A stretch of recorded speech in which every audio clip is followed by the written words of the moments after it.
selamat datang kembali di video gua. Kali ini sorry udah sekian lama gua nggak upload video ya, karena ada beberapa kendala. Baru kali ini gue bisa upload lagi. Mohon maaf juga ke semuanya. Langsung aja kali ya. Di video kali ini mungkin gua bakal nyeritain pengalaman gua selama 3 tahun ini memakai motor Satria ini, Satria FI. Penggunaan daily use, karena sehari-hari gue pakai motor ini kan ya, pakai kerja, pakai main, pakai touring gitu kan. Ya sampai 3 tahun ini bakal gue ceritain gimana istilah keunggulan, kekurangan, dan istilahnya poin-poin perawatannya seperti apa aja. Langsung aja kali ya. Poin pertama itu adalah gue ganti oli itu rutin sekitar per 3000 km. Sama lah gitu sama kayak motor-motor lain, oli itu jangan sampai telat ganti. Gua tuh ganti setiap 3000 km atau bahkan gua setiap sebelum 3000 udah ganti sih, karena gua jaga-jaga, karena kan motor gua harian dipakai, jangan sampai telat lah. Udah kerasa gak enak, gua langsung ganti oli aja buat jaga-jaga juga. Karena kan oli itu ada vital ya di mesin, ya sampai gara-gara lu telat ganti oli motor lu jadi bermasalah gitu mesinnya. Terus kedua itu gua pakai oil filter yang stainless. Gua nggak pakai yang biasa. Dari awal beli itu gua cuman pakai yang biasa itu. Gua nggak tahu bahannya dari apa yang biasa itu. Cuman 2 kali langsung gua ganti pakai oil filter stainless, karena menurut gua ini lebih awet. Dianjurkannya sih setiap 50.000 km sampai 50.000 km ya, yang filter oli stainless ini. Kenapa gua milih oil filter stainless? Pertama ya beli awet, terus perawatan juga nggak terlalu susah sih, cuma dibersihin doang, disemprot kompresor atau gimana gitu. Gua seringnya begitu. Gue juga kebetulan ini pakai oil filternya KTC. Harganya itu sekitar 50 ribuan di online, banyak kok gitu. Dan kali kalian mau coba ganti, boleh coba aja. Kalau gue sih selama 3 tahun ini nggak ada kendala apa-apa di filter oli. Terus motor ini juga udah pernah 2 kali ganti kampas kopling, karena kan gue sering macet-macetan juga, sering jalan, udah ngerasa slip, gak enak lah kopling gue. Dan penggantian kampas kopling itu gue di umur 25.000 km, kurang lebih segitulah. Dan 1 kali ganti par kopling, udah kerasa gak enak, gak bisa lari motor gue karena dari situ, makanya diganti. Terus motor ini juga pernah servis besar 1 kali di kilometer 50.000, karena kan istilahnya gue mau jaga-jaga biar motor gue ini sehat terus nih. Gue coba servis besar sekitar 3 bulan yang lalu gitu. Gue servis besar ya, alhamdulillah nggak terlalu mahal juga buat gue servis besar, cuman kayak ngeganti karet packing, bersihin klepnya ya, seperti itulah. Dan blok mesin juga alhamdulillah masih aman, belum ada goresan. Terus ya dibilang sih buat jaga-jaga aja sih, biar motor lebih awet juga. Di servis besar itu sekitar 50.000 kan, ya nggak terlalu ini juga sih, nggak sampai 3 juta gue kemarin. Terus motor ini gue pernah jebol seal pump itu gue jebol sekali, itu di umur 30.000 km. Itu juga untungnya cepat kecek, dan istilah si air radiatornya belum turun ke oli, baru masih ngembun, itu langsung gue ganti seset sekitar 300.000.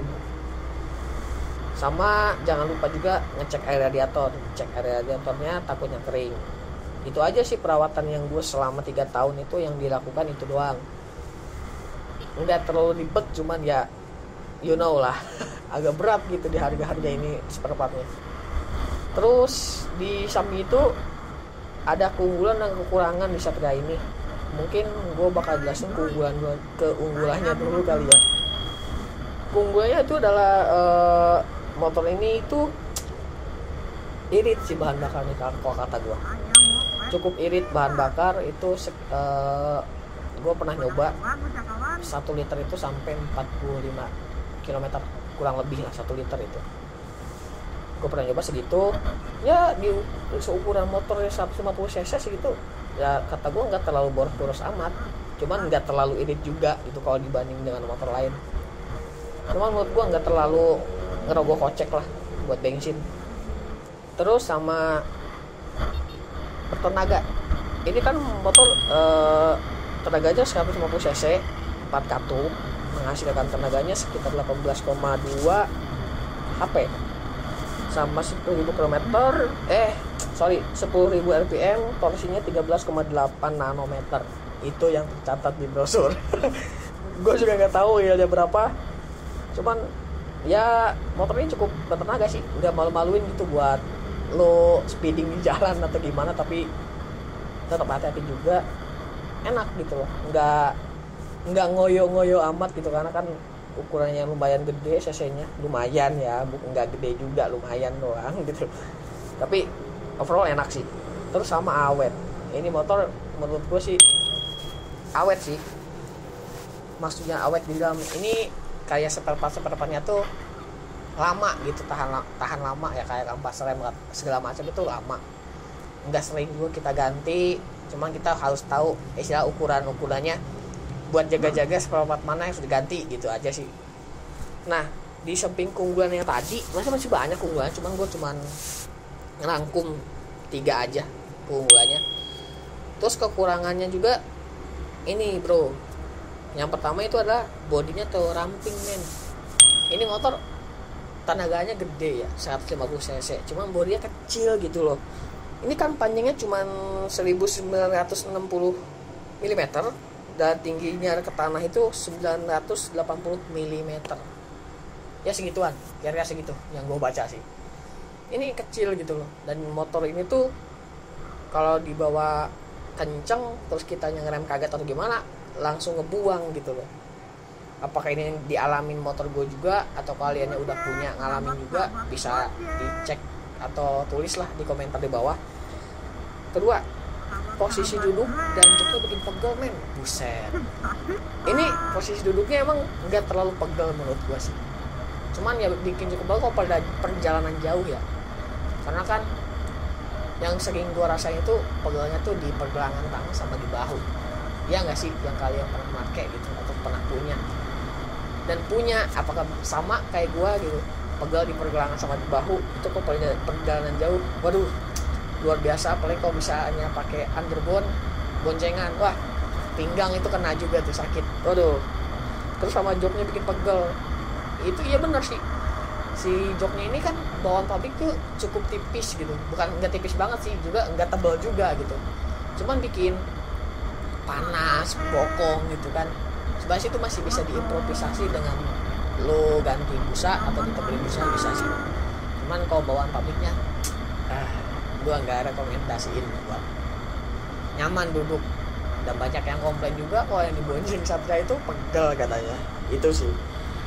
Terus selanjutnya itu kekurangannya adalah rawan oleng. Iya, rawan oleng gitu, karena yang tadi gue bilang juga bodinya ramping gitu kan, dengan tenaga 150 cc motor ini rawan oleng gitu. Kalau misalnya lu lagi jalan ya kan, agak-agak sekitar 70-80 km lah, ngantem lobang atau gimana itu kayak body rollnya tuh aduh, takut lah, bikin ngeri gitu. Jadi hati-hati aja kalian kalau bisa pakai motor ini, jangan kenceng-kenceng lah, ngeri juga. Soalnya kealaman sama gua sempet crash juga motor ini, ya karena gitu, ngerem kaget kan, licin, jadi lempar sama motor.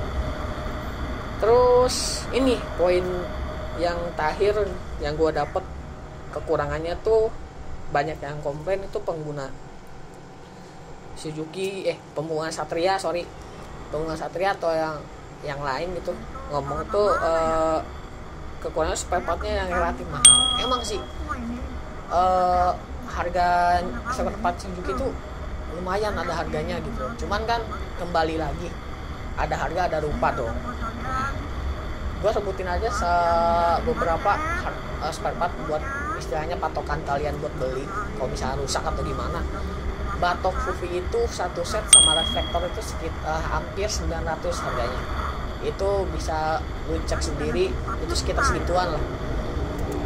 Kurang lebihnya sekitar hampir 900-an. Itu batok ya, batok. Sama reflektor juga mikanya satu set itu. Terus radiatornya kan dia udah pakai liquid cool ya, pakai cairan gitu. ini tuh kalau misalnya bocor atau gimana harus terus diganti itu harga sekitar 4,5 sampai 500 rate-nya, segituan. Lumayan kan, setengah juta loh. Jadi dijagalah radiator kalian jangan sampai jebol. Lanjut ke speedometer ini kan full digital ya. Jadi harganya itu kalau pas gua nanya-nanya dulu yang di beres atau ke temen gua yang pernah ganti itu sekitar harganya 600-700 ribu.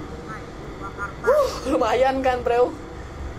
Ngap itu bos, speedometer doang, kalau sampai rusak, kalau crash apa gimana kan dia sensitif banget depannya gitu loh. Harganya tuh wah bikin kaget aja kadang-kadang gitu. Gue juga itu sih beberapa buat patokan kalian buat beli, harganya emang agak-agak ada harganya. Terus ada beberapa juga part-part yang masih banyak sih gitu yang lumayan harganya, cuman gak gua sebutin, nanti kalian bisa cek sendiri.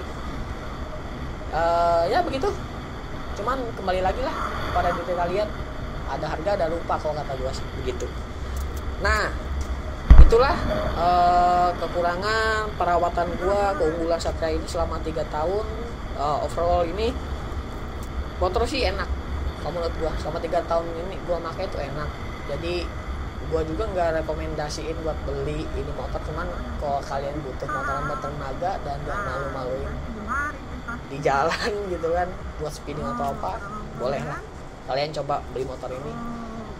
Cuman kembali lagi kalau misalnya disebut tentang kenyamanan itu tergantung pribadi masing-masing ya, karena masih bisa di adjust untuk diatur lagi gimana caranya supaya motor lu ini enak. Yang punya Satria bisa ditambahin istilahnya ganti shock breaker lah, pakai yang tabung atau gimana lebih enak. Terus pakai stabilizer stang biar enak, banyak lah gitu, bisa kalian cari-cari gitu rekomendasi di yang lain. Oke, mungkin segitu aja ya video dari gua penjelasan kali ini. Terima kasih yang udah mau nonton.